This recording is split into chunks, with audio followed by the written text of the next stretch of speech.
আমরা আমাদের সাংগঠনিক ভাইরা আমরা আবার বলি সাংবাদিক ভাইরা আসি 10 জুন 2025 লক্ষ্মীপুরের সুমন ভাই সাংবাদিকরা আসলে আমাদের বাড়িতে উঠে দিবে।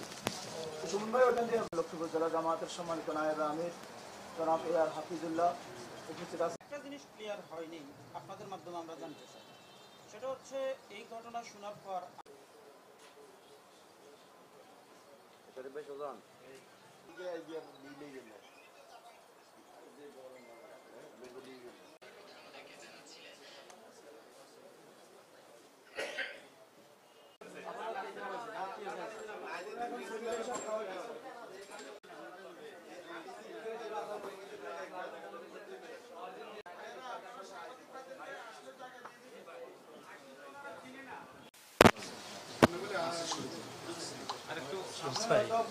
আশেপাশে কেউ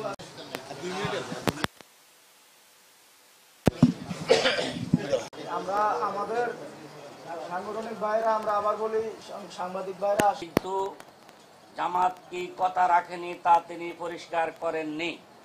প্রকৃতপক্ষে জামাত নেতৃবৃন্দের সাথে বিএনপি নেতৃবৃন্দের যে কথা হয়েছে তা হলো নিহত কাউসার আহমদ এর পরিবারের সহিত আলোচনা সাপেক্ষে খুনের সাথে জড়িত ও অভিযুক্তদের দল থেকে বহিষ্কার করা হবে।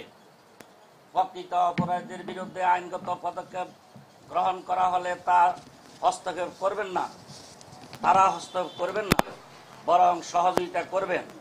যাহা বিএনপির নেতৃবৃন্দ নিহতের জানাজা উপস্থিত হয়েও জনসাধারণের সামনে ঘোষণা দিয়েছেন। আমাদের রাজনৈতিক কর্মী, আমাদের নেতা হত্যা করা হইল, সুতরাং এর প্রতিবাদ চাইলে যদি কেউ এটাকে রাজনীতি মনে করে এটা ওনাদের ব্যাপার, কিন্তু আমাদের সেই দায়িত্ব ছিল সেই জামাত ইসলামীর।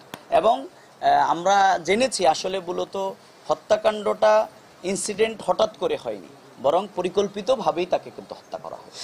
নচেত সে তার সন্তানকে বাঁচাতে গিয়ে ঘটনার সাথে সম্পৃক্ত না, তাকে কেন হত্যা করা হবে?